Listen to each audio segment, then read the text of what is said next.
This is ANN News Brief. Ethiopian Prime Minister Abiy Ahmed has won the 2019 Nobel Peace Prize on Friday. The Nobel Committee says in a statement, Abiy Ahmed won the Peace Prize for his efforts to achieve peace and international cooperation, and in particular for his decisive initiative to resolve the border conflict with neighboring Eritrea. Congratulatory messages are pouring in for Abiy Ahmed. Somalia and Liberia President, UN Secretary General Antonio Guterres, Kenya's Sport Minister, and the head of the Norwegian Refugee Council, among many others, have added their congratulations following the Prime Minister's Nobel Peace Prize win. Since coming into office last year, Abiy Ahmed has made history by making peace, forgiveness, togetherness, and reconciliation key policy components of his administration.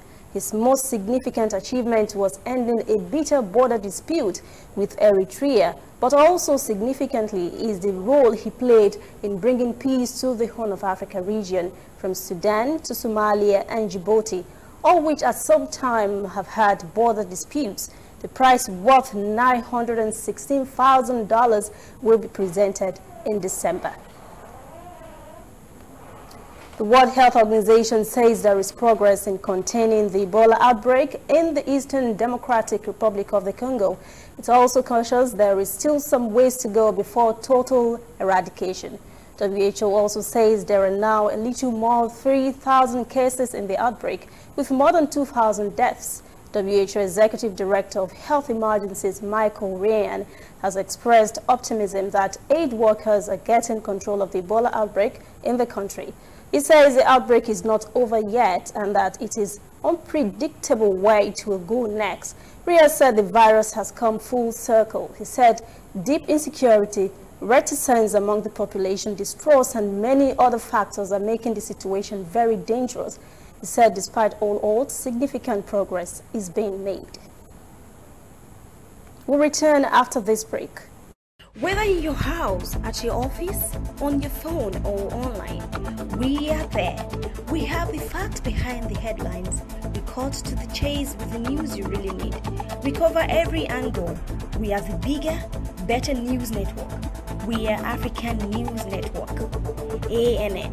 Watch ANN News on MITV from a truly African spirit. Women from across Africa are meeting in Accra at the annual Women in Tech Africa Week. They hope to bring more women into the tech industry and combat inequalities in technology use and access, especially for economic empowerment. Women in Tech has events in 6 other countries, including Germany, Kenya, and Zimbabwe.